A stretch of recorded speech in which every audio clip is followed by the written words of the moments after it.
Donc, si on revient à ce que je vous disais, à notre logique, reprenons.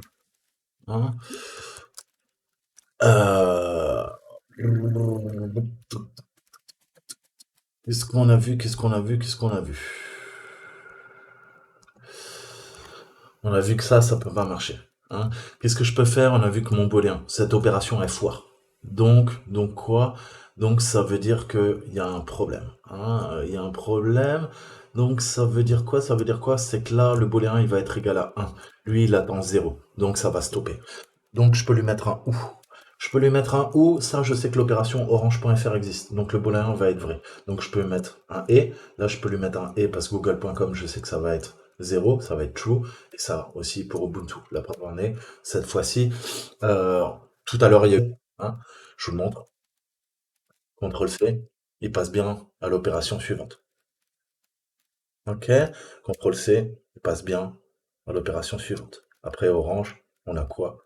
On a Google. Après Google, on a quoi? CTRL-C, on a Ubuntu. Donc on respecte cette logique. Hein. C'est vraiment ça qu'il faut comprendre. Au début, c'est un petit peu déroutant. Les et, les ou, hein, puisque vous allez vous en servir constamment. C'est ce principe quand on chaîne des commandes. Hein. Donc je vulgarise au maximum. C'est ça qu'il faut comprendre. C'est que c'est false. Hein. Si je mets false, echo, quoi? Oups. Hein, on est sur un fail. Ça, c'est le meilleur exemple.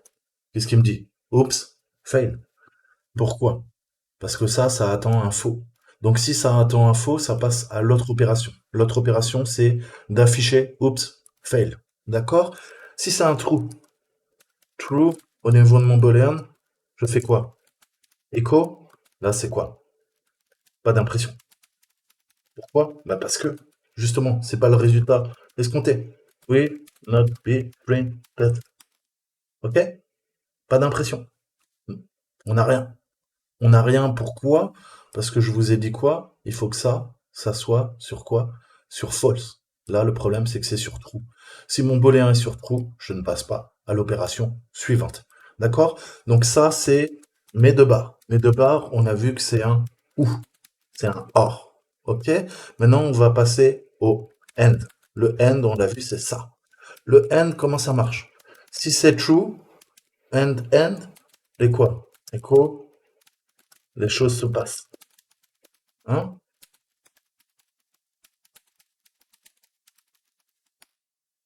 Ok? True, qu'est-ce que ça attend? Le end attend quoi?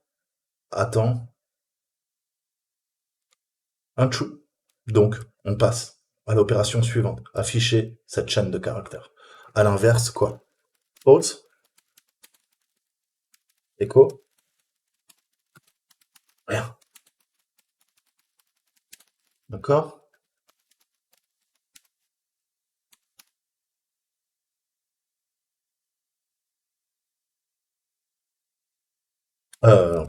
Sorry. Extrait tout ça. Donc, si je fais un echo, rien, nothing. Ok? Eh oui. Pourquoi? Ça attend un true, c'est sur false. Donc, vous avez bien compris, ça attend quoi? Ça attend un boolean qui est sur quoi? Sur un, qui est sur false, par dichotomie, par quoi? Qui attend aussi un booléen, hein? Un booléen en bon français qui est sur zéro, qui est sur true. D'accord? Donc ça, vous le verrez tout le temps, tout le temps, tout le temps. Et la différence, pour bien comprendre, c'est quoi? C'est le false. False quoi? False, echo, va toujours tourner. Prendre. Non? Always run. Always run? Quoi? Si je le mets sur true, always run. D'accord? Ça va toujours tourner. Une fois que vous avez compris ça, vous avez compris beaucoup de choses. Vous avez compris beaucoup de choses. Si je reprends mon exemple ici, ça c'est quoi? Ça va être oh, ça va être zéro, ça va être true. Ok? Ça c'est quoi? Ça va être false. False. Donc là, qu'est-ce que ça fait?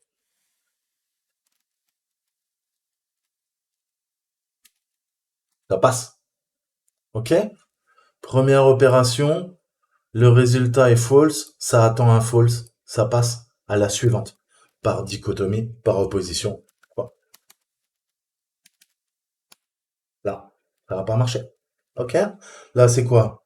C'est false, ça attend un trou, ça passe pas à l'opération suivante. Ça fait qu'un ping, destination host unreachable, on oublie la seconde opération. D'accord? Donc vous voyez la différence majeure. Hein.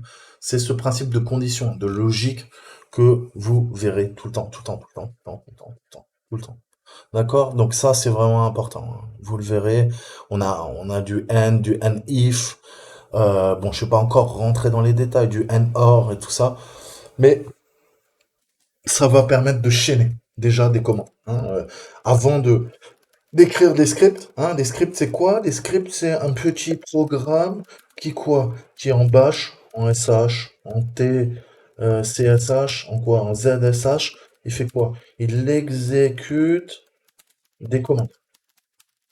De façon quoi? Séquentielle. Hein.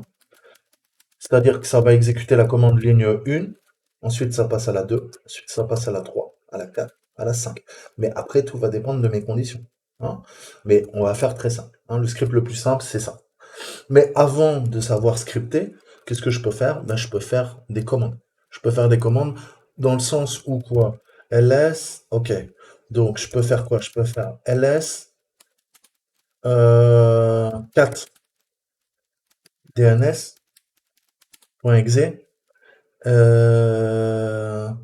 et 4 machines. Ça passe ça? Ça passe. Qu'est-ce que ça fait? Premier truc, ls, ça m'affiche ls. 4 DNS, ça lit DNS, mais c'est un programme compilé, et ensuite ça me lit 4 machines. D'accord? Donc là c'est bon. Si je fais une condition qui est pas vraie, là vous allez voir que ça merde. Qu'est-ce que je lui dis? Je lui dis 4 DNS, mais DNS il n'existe pas. Donc qu'est-ce qui va se passer? Bah rien. ls, c'est vrai. Peu importe, que ça soit vrai, ça soit faux, il y a un point virgule. Par contre là, la donne est différente. Là, ça lance la première commande, mais j'ai utilisé quoi? J'ai utilisé et. Et ça attend un booléen qui est égal à 0. Est-ce qu'elle est vraie cette condition? Non, elle est fausse. Pourquoi? Parce que j'ai dns.exe, mais j'ai aucun fichier qui s'appelle DNS. Donc, aucun fichier ou dossier de ce type. Donc, ça ne passe pas à la condition suivante. À l'inverse, vous l'avez compris, si je fais quoi? Si je fais ça, même si DNS n'existe pas, ça va faire un 4 sur machine. D'accord? Et il n'y a rien dans machine. Hein. Machine, il est quoi? Il est vide. Il est empty. Mais il l'affiche quand même. Hein. Et comment je sais ça? 4 machines, il n'y a rien dedans. C'est juste un fichier. J'ai fait un touch sur machine. Hein. Quand vous faites un touch, ça crée, je rappelle, le fichier, mais il n'y a rien dedans. Il est vide. Hein. Il est empty. D'accord? Donc comprenez bien, bien, bien ça. Hein. Ça, c'est vraiment, vraiment, vraiment très important. Reprenons la partie réseau, puisqu'on est un petit peu là pour ça. On peut faire, vous vous rappelez du IP-Link? IP-Link, je peux lui dire quoi? Je peux lui dire LSK. Ah, et là on voit quoi? On voit RX. Donc RX, c'est quoi? C'est le receive. Hein. C'est la réception. Hein. Au niveau de mon flux, c'est ce qu'on appelle quoi? C'est le downlink. Hein. Downlink, on a plein de termes. On a le downlink et on a quoi? On a le TX. Le TX, c'est emission. Hein. Emission, je sais pas comment on l'écrit. Euh, émission, c'est-à-dire l'envoi. Hein. L'envoi, donc si on fait du send, c'est quoi? Par opposition, c'est l'uplink. Hein. On a quoi? On a un lien descendant et un lien montant. Hein. C'est ce principe de canal enfin, ce principe de communication bicanal. Hein. Vous retrouverez quoi? Vous retrouverez, je vous l'avais expliqué, en ADSL, en SDSL, en SDSL, je vais arriver, en quoi? En RNIS, on a quoi? On a du T1, du T2, du T3, du T4, du T5, du T6, du T10. Hein. On a de la fibre, hein, de la fiber. Tout ça, c'est quoi? Bah, c'est ce principe que j'ai quoi? J'ai à la fois un uplink et j'ai mon downlink. OK?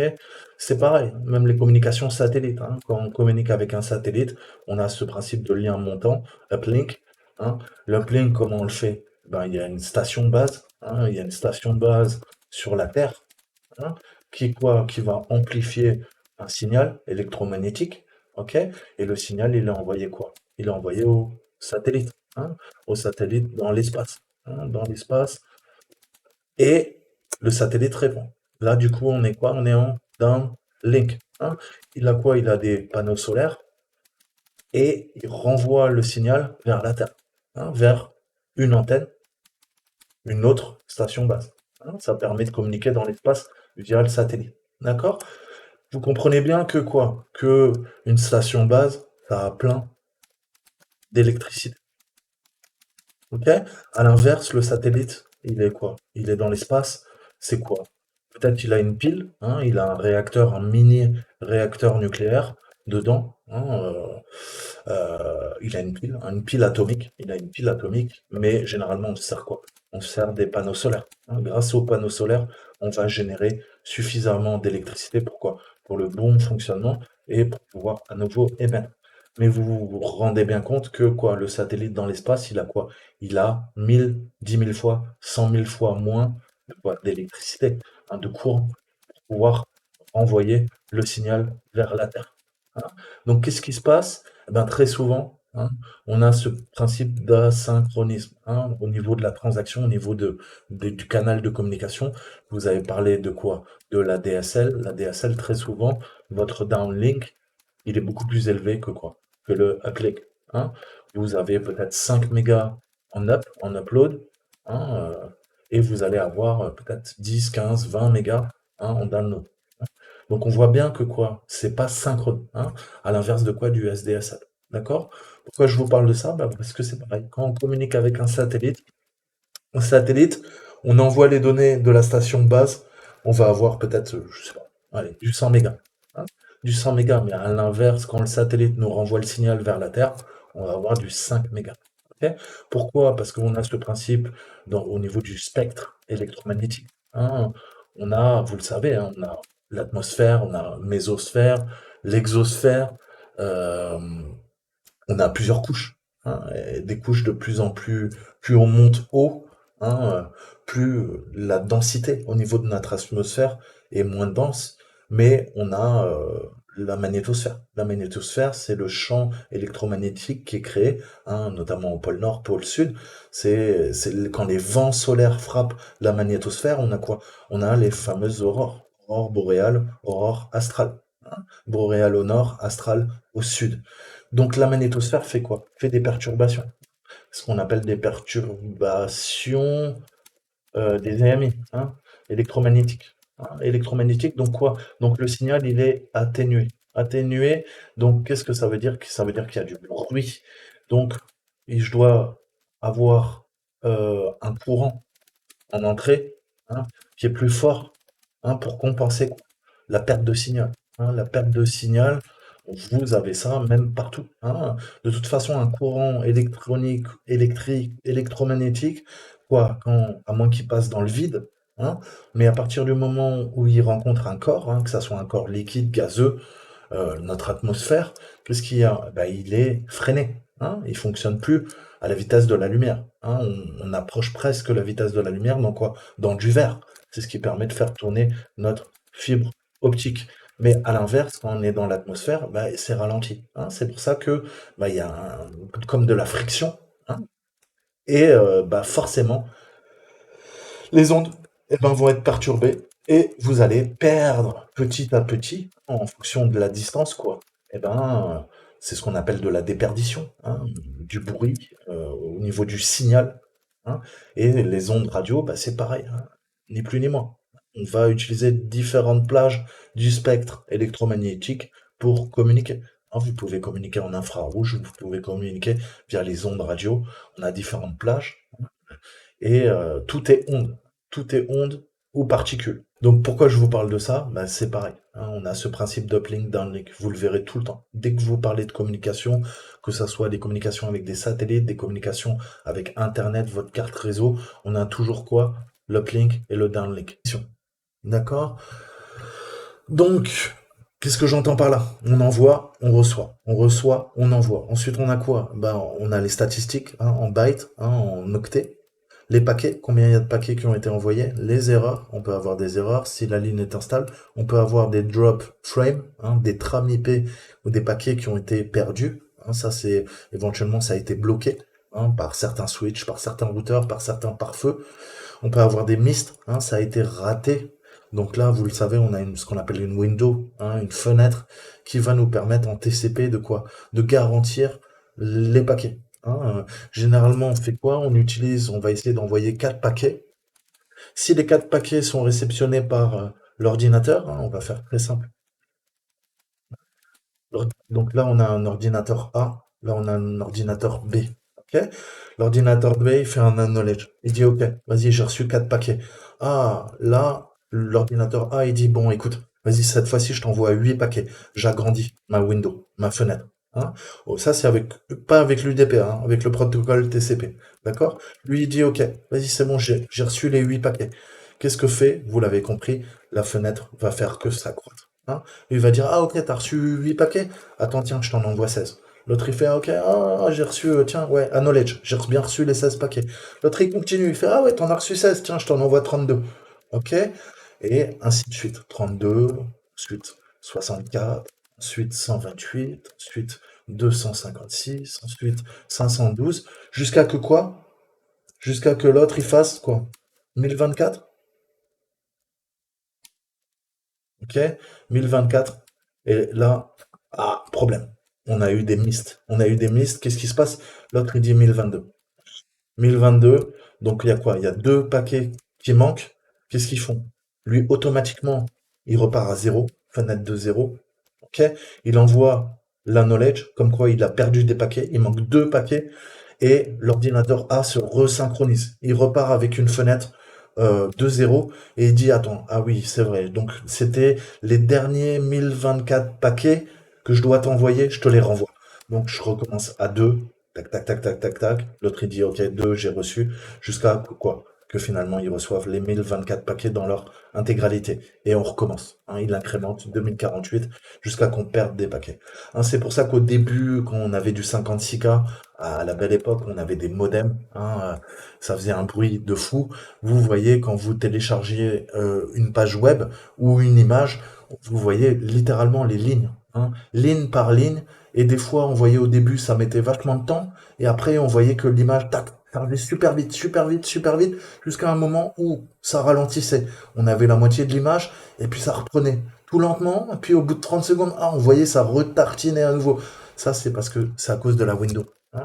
C'est grâce à la window TCP, en fait, on gère les communications entre un ordinateur A et un je vais y arriver, et un ordinateur B. Mais vous comprenez bien que quoi? On a toujours ce principe de quoi? De RX et de TX. Qu'est-ce que je fais? J'envoie des données et j'en reçois. Les deux ordinateurs. OK? Donc c'est un canal bidirectionnel. OK? Uplink, downlink. D'accord? Ça, il faut bien comprendre. Je ne vais pas rentrer encore dans les détails. Ensuite, on a le carrier, le drop et les collisions. Les collisions, ça pose problème. Pourquoi? Parce que bah, c'est l'erreur majeure de quoi? Bah, du débutant. Hein. En réseau, on va créer une boucle réseau. Ça se produit lorsqu'un réseau possède plusieurs chemins actifs transportant des informations de la même source vers la même destination. L'information est en boucle et s'amplifie à l'aide du chemin supplémentaire au lieu de s'arrêter jusqu'à qu'elle ait atteint sa destination. Les boucles réseau peuvent entraîner une connexion Internet lente et irrégulière ou une panne de réseau. Hein, lorsqu'une boucle réseau submerge le trafic de diffusion et dégrade les performances du réseau, elle est appelée tempête de diffusion, diffusion tempest. Certains switch Netgear utilisent le protocole STP, Spanning Tree Protocol, qu'on va voir plus tard, pour identifier et supprimer les boucles réseau et empêcher les tempêtes de diffusion. Donc on peut créer volontairement, attaquer, je vous montrerai comment attaquer avec Python et la librairie euh, trou de mémoire. Scapy, on verra comment attaquer le Spanning Tree. Hein, on peut faire des attaques, et vous l'avez bien compris, Vous pouvez mettre en rideau tout le réseau d'une entreprise, hein. C'est typiquement une boucle réseau, c'est ce que va faire un débutant, hein, et ça va entraîner un déni de service, hein. Ça peut ralentir, mais ça peut carrément rendre irrégulière ou entraîner une grave panne de réseau. Donc ça peut être utilisé, vous l'avez compris, par des attaquants pour faire quoi? Pour le faire volontairement, faire des tempêtes de diffusion et attaquer des switches, attaquer des routeurs, ok, les faire tomber en rideau totalement, hein, ou les perturber. Mais là, on rentre dans la guerre électronique, hein, electronic warfare. Ok, c'est ce qu'on appelle la cyberguerre. Donc voilà, il y a des techniques comme ça, hein. Le meilleur exemple que je peux vous donner, c'est quoi? C'est un hacker américain qui a coupé l'internet du pays. Ok, P4X, il travaille aux États-Unis pour une société euh, de cybersécurité et il a un ami qui lui dit, écoute, tiens, j'ai réussi un super exploit, tu devrais le tester. Lui, il fait pas trop confiance, il trouve ça bizarre quand même, hein. Et en effet, les services coréens, je vous ai parlé de Lazarus, hein, qui travaille en sous-main pour le PLA, hein, pour l'armée de libération populaire chinoise. On a l'unité 333 qui travaille pour les services de renseignement, ni plus ni moins. Et on a une fusion entre les hackers étatiques de Corée du Nord et chinois, hein. Ils utilisent littéralement les mêmes techniques et ils ont été formés aussi par les meilleurs agents et agences de renseignement russes, hein, en partie. C'est pour ça qu'on trouve au niveau des APT parfois des similarités, hein, entre Cozy Beer, entre les Dukes, je vous en avais parlé, entre Lazarus et entre les hackers. Alors je sais plus comment il s'appelle, quelle unité. Euh, j'ai pas envie de vous dire de bêtises. Voilà, c'est l'unité 61-398. Ok? C'est ce qu'on appelle la Dark Army. Si vous avez vu un petit peu Mr. Robot, quand il parle de la Dark Army, il parle, en fait, pour les connaisseurs, de l'unité 61-398. Donc, eh ben, ils sont extrêmement actifs et ils ont décidé d'attaquer la machine de P4X, hein. Et qu'est-ce qu'il fait? Il fait ce que je vous ai dit. Il installe une VM, ok, il est en sandboxing, il fait en host only, il déconnecte du réseau et il lance, il fait un ice-trace, il lance Wireshark et il se rend compte que le fameux exploit que lui a envoyé son ami, en fait, c'est les services de renseignement, soit coréens, soit chinois, qui ont essayé de le poutrer, hein, qui l'ont attaqué, qui ont piraté le serveur de messagerie de son ami et envoyé en son nom un mail lui disant de tester ce nouvel exploit. Il se rend compte qu'il a failli être piraté par les services de renseignement nord-coréens ou chinois. Et là, il commence à avoir la rage, hein, il commence à avoir la rage, et techniquement, ça vient d'un fournisseur de télécom euh, coréen, hein. Et je vous ai dit, c'est pas propre à la Corée. Vous retrouverez constamment quoi? Dans les opérateurs historiques, vous retrouverez des agences de renseignement, hein. Orange, eh ben oui, travaille pour nos services de renseignement. Bouygues, SFR. Mais Orange, c'est vraiment le sock puppet, hein, historique, hein, si on doit parler de la France. Bien sûr, vous trouverez des barbouzes aux plus hautes instances d'Orange, hein. C'est juste, voilà, une société écran, hein, mais vous savez que ça appartient à l'État et toute technologie qu'on peut militariser, naturellement, il y a plein d'anciens barbouzes qui travaillent qui travaillaient dans les officines de renseignement, ok, d'anciens hackers qui vont ensuite travailler dans le privé, qui vont travailler chez Orange, notamment. Mais c'est pas propre à Orange, hein. Qu'est-ce que je vous ai dit? AT&T, vous retrouverez, ok, tous les GAFAM, ok, le programme Prism, d'accord? Vous savez que Twitter, Facebook, tous ces réseaux sociaux qu'on vous ouvre, c'est vous la victime, c'est vous, c'est gratuit, c'est vous le produit, ok? Ils ont été quoi? Ils ont été créés, quoi? Vous croyez que Mark Zuckerberg, Amazon et tout ça, les gars, ils se sont fait tout seuls. Ça, c'est ce que vous racontent les médias. C'est faux. Ces gars-là sont des hommes de paille qui, quoi, qui camouflent par une activité privée, quoi, des intérêts qui sont publics, puisque c'est les agences de renseignement, c'est le complexe militaro-industriel qui vous offre cette technologie. Elon Musk, on vous dit que c'est des philanthropes. Jeff Bezos, tout ça, c'est des conneries. Ils travaillent pour les agences de renseignement, ils travaillent pour le gouvernement américain, hein. Ne soyez pas dupes, ne soyez pas dupes. La moitié des programmes, des satellites qui ont été envoyés par SpaceX, c'est quoi? C'est à but civil? Non, on est en train de militariser l'espace. On est en train de militariser. Ok? On a InQtel, qui est le fonds de la CIA, qui a financé, mais tous vos réseaux sociaux ont été financés par InQtel. C'est pas des théories du complot. C'est juste que vous, journaux, on parle jamais. Mais pourquoi? Mais parce qu'il faut pas que ça se sache. Faut pas que ça se sache. Faut pas que le Pékin moyen commence à comprendre, hein, dans quel monde réel il vit, hein. Il vaut mieux qu'il reste dans la matrice, quoi, hein, qu'on le divertisse, qu'on l'abrutisse. InQtel, Peleus, Fonds américain de capital et investissement à but non lucratif, créé et géré par la CIA, ok? Qui gère aussi la NSA. Hein, c'est eux qui financent tout ça. Ils ont financé Facebook, ils ont tout financé. Vous croyez que Zuckerberg, il est arrivé comme ça? Bien sûr, il avait une idée. Après, il y a les services de renseignement qui sont arrivés. Keyhole, c'est quoi? C'est le nom. C'est le nom des satellites espions. Keyhole. Ok?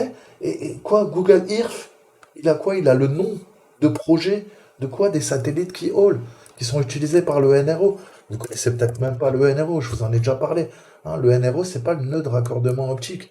Hein, c'est le National Reconnaissance Office. C'est l'agence de renseignement la plus puissante au monde. Vous n'avez jamais entendu parler du NRO. Ok? Ils sont capables avec leurs satellites de lire. Vous êtes sur la plage avec un bouquin, ils sont capables de lire la page. Ok? Avec des satellites qui sont en LEO, qui sont en orbite basse. Ok? Je vous ai parlé du MACINT, je vous ai parlé euh, des, euh, des radars, hein, des radars à synthèse d'ouverture, hein, synthesis aperture. Ça permet même de regarder dans des endroits sous terre, hein, des endroits qui sont cachés. Ok? Tout ça, c'est du renseignement, c'est du GeoInt. Ok? Mais voilà, tous ces fonds-là, ces sociétés, il y a une collaboration hein, entre les agences de renseignement, entre les fournisseurs de télécom, hein, que vous le vouliez ou non, Netgear, tous, ils travaillent tous, IBM, Intel. Intel, c'est quoi à la base? Intel, vous savez ce que c'est l'Intel? Dans le monde du renseignement, l'Intel, c'est l'intelligence. C'est l'intelligence. Et c'était quoi le nom? Après, on va vous dire, ah non, ça veut pas dire ça. Ah, ils s'en cachent. Mais Intel, quoi? Dans les années 90, leur slogan, c'était quoi? Intel Inside. Ah bah ouais, mais t'as compris, mon coco. Intel Inside. Bah ouais, Intel Inside. Ça veut dire littéralement du renseignement à l'intérieur. Mais bien sûr, ils ont caché, ils ont mis des portes dérobées. Ils ont mis des portes dérobées. Il y a des failles matérielles. On peut accéder à tous les Pentium depuis la nuit des temps. Et c'est ce que font les agences de renseignement. Mais tout ça, tu le sais pas, si tu connais pas. Encore une fois, on en revient à ce que je te disais. Le niveau d'habilitation, de classification. Qu'est-ce que tu fais dans la vie? T'es civil, t'es militaire. T'as accès à quoi comme information? Ce que te donne quoi? Des 10 chaînes de télé qui sont contrôlées par 9 oligarques? Et tu penses avoir l'info? Non, on te donne, dans le meilleur des cas, on te donne de la mauvaise information. Et dans le pire des cas, on t'intoxique. Hein, on te fait de la guerre de l'information, de la G4G. Et c'est pas les Chinois, ça se passe dans ta démocratie. Tu devrais te réveiller, te poser des questions, garder un esprit critique, analytique. Parce que c'est ce qui se passe en ce moment dans ton pays. Le contrôle de l'information, le verrouillage de l'information. C'est inquiétant, ok? Et voilà, ne soyez pas dupes. Hein, je suis pas là pour vous ouvrir les yeux, ok? Mais voilà, hein? Je vous dirai pas ça. Vous n'êtes pas obligé de me croire. Hein, vous n'êtes pas obligé de me croire. Faites vos propres recherches. Donc on a quoi pour en venir à notre ami hacker américain qui a coupé l'internet du pays? Il s'est rendu compte qu'il y avait un telco coréen. Il s'est dit vas-y, je vais me venger. Il fait du red teaming, ok? Il connaît des failles. Il s'est attaqué à quoi? À des serveurs qui étaient mal sécurisés. On a ce système d'exploitation dérivé de Linux qui fait tourner tous les ordinateurs en Corée du Nord. C'est une distribution spéciale. Ok? P4X, il est parti à Berlin parler de cette distribution. Il a fait du reverse engineering. Il connaît toutes les failles. Hein, il est allé au CCC, Chaos Computer Club. Vous en avez un à Francfort, le plus connu, c'est Berlin. Ce sont les meilleurs hackers depuis les années 70. Ce sont les Allemands. Ils sont très très forts. Ok? Et une bonne partie travaille pour les agences de renseignement également, pour les polices. Ok? Mais voilà, les hackerspace, les meilleurs hackerspace que vous trouverez en Europe, c'est à Berlin. C'est la Mecque du hacking. Ok? Vous trouverez les meilleurs hackers, anarchistes. Hein. Donc certains se battent contre le système, certains ont décidé de travailler pour le système. Encore une fois, on fait tous des choix. Le plus dur, c'est de les assumer. Ok? Donc voilà, vengeance personnelle et il a poutré le pays. Hein. Il a bloqué toutes les communications en entrée. Il s'est attaqué à des routeurs et il y avait des serveurs Nginx. Il y a des failles connues qu'on peut pousser via des requêtes HTTP mal formées, si je dois vous donner quelques petits détails. Hein. Et on avait des serveurs Apache Tomcat aussi qui avaient des failles intrinsèques. Ok, c'est servi de failles pour faire quoi? Des attaques par amplification de déni de service. Il a mis en rideau la Corée du Nord tout seul. Ok? Qu'est-ce que je vous disais dans mes cours sur le renseignement? Je vous ai parlé du cyberterrorisme. Je vous ai dit que maintenant vous aviez plus de puissance avec un clavier qu'avec une Kalachnikov, un RPG 9. C'est vrai? C'est vrai? Ok? une attaque par déni de service. Donc, qu'est-ce que j'entends par là? Là, c'était une DDoS, hein, c'était une attaque par déni de service distribué sur les routeurs. Je vous mettrai l'article. Mais voilà, hein, le principe de boucle réseau, eh ben, ça va faire une attaque DOS. Pour en revenir à nous, moutons. Donc voilà, hein, ouais, InQtel, le programme Prism, enfin je veux dire depuis Snowden, depuis Assange, vous devriez en être conscient. Hein. Il y a, ouais, c'est un monde, je vous parlais tout le temps de la zone grise. Ben, on est en plein dedans, cette zone grise. Ok? Qu'aujourd'hui, on vit dans la surveillance de masse. Hein. Tous vos téléphones, tous vos équipements, on peut, on peut les espionner. Hein. Puis c'est très très grave. Hein. Je vous ai dit, vous pouvez quoi? Vous pouvez. Alors ça, c'est pareil. Il y a très peu de sources, il y a très peu de gens qui connaissent ça. Mais qu'est-ce que le courant? On peut faire quoi? On peut faire transiter. Transiter via quoi? Par du CPL. Hein, le CPL, ça permet de quoi? De faire passer, je vous ai dit, des quoi? Des zéros et des 1 sur quoi? Sur le réseau. Sur le réseau, via des influx électriques. Ok? Donc avec le CPL, qu'est-ce que je mets? J'ai deux prises et je vais faire passer quoi? Littéralement, Ethernet, le protocole Ethernet via du courant, de l'électricité. Ok? Si je vous disais maintenant que la NSA, elle a quoi? Elle a un virus. Un virus quoi? Électrique. Oh, ça existe, ça? Ça existe ça? Vous croyez? Vous croyez qu'elle a un virus qui est capable de quoi? Passer par le courant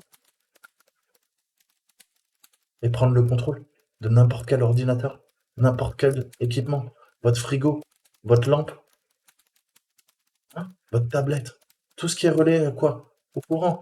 Tout ce qui est relié au courant, votre ventilateur. Hein? Ça paraît fou ça. Hein. Hein, ça paraît complètement dingue. Vous imaginez si on avait une cyberarme comme ça, qu'est-ce qu'on pourrait faire? Eh ben, on peut contourner tous les systèmes de protection. Et ça existe. Je vous demande pas de me croire. Ok? Moi, je vous dis que ça existe. Système de protection. Ok? Donc, à partir de là, tu peux mettre des firewalls, tu peux t'amuser. Qu'est-ce qu'il y a? Ton firewall, il est branché à l'électricité. Par l'électricité, je vais venir te pirater. Je vous ai parlé de quoi? Hein? Je sais qu'il ment. Je sais qu'il ment. Je vous ai parlé de quoi? De Stuxnet.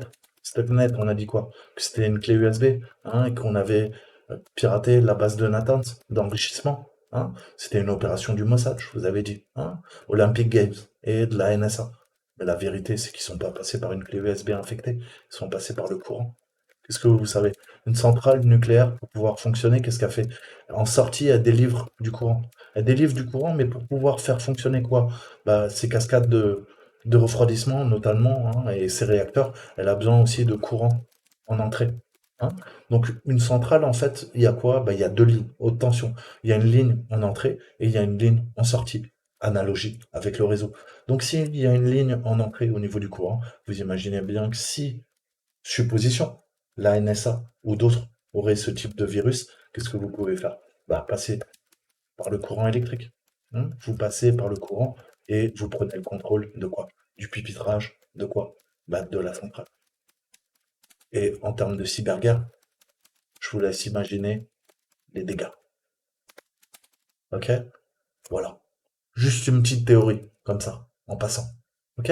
Pensez à Tchernobyl. Tchernobyl. Vous pouvez pas contrôler. Ah, certains disent que quoi? Que Tchernobyl, ça a été la première cyberattaque. Hein? On te dit quoi? Incompétence des Russes. Incompétence des Russes, euh, emballement, hein? En 86. En Ukraine. Emballement du réacteur. Hein? Impossible de contrôler quoi? Les barres. Hein? Les barres de contrôle. Les barres de contrôle, on utilise du graphite dans, dans, le- dans les réacteurs nucléaires. Hein? Le graphite, ça permet de contrôler en fait le niveau au niveau des électrons. Plus il y a d'électrons, plus j'ai une fission, hein, qui est importante. À l'inverse, si je remonte mes barres de graphite, comme c'est dans l'eau, hein, ça permet de ralentir le cœur nucléaire. Hein. Donc c'est ce principe en fait. Hein. On a des barres de fission, on les élève ou on les redescend. En fonction de ça, on peut contrôler très finement la fission, hein, du cœur nucléaire. D'accord? Et eux, ils ont eu quoi? Bah, ils ont eu le pupitrage qui est parti en couille. Ok. Certains du renseignement, hein, dans leurs livres, dans leur mémoire, c'est pas moi qui le raconte, c'est parce que j'ai lu beaucoup de livres, vous le savez. Je travaille ni dans le renseignement, ni dans l'armement. Ça se saurait. Ils racontent que, oui, Tchernobyl, ça a été la première cyberattaque. À partir du moment où tu as un virus, il n'y avait pas encore Internet. Mais si le virus, il peut quoi? Il a plus besoin d'Internet pour se propager, il passe par le réseau. Mais c'est pas un réseau informatique, c'est pas un réseau de télécommunications, c'est un réseau électrique. Ok. Donc quand vous connaissez tout ça, eh ben, le monde, vous le voyez différemment. Les histoires, les grands événements de ces 40, 50 dernières années, en termes géopolitiques, en termes d'armée, vous, entre ce qu'on vous dit et ce qu'il y a vraiment, il y a un monde, il y a un monde, encore une fois. Donc pareil, je vous demande pas de me croire. Je vous dis, moi, ce que j'ai appris, ce que j'ai lu, après, est-ce que c'est vrai, est-ce que c'est pas vrai, je suis pas là pour vous apporter la vérité. Je vous donne juste quelques axes de compréhension. Donc, vous voyez, la cyberguerre, c'est puissant, très puissant.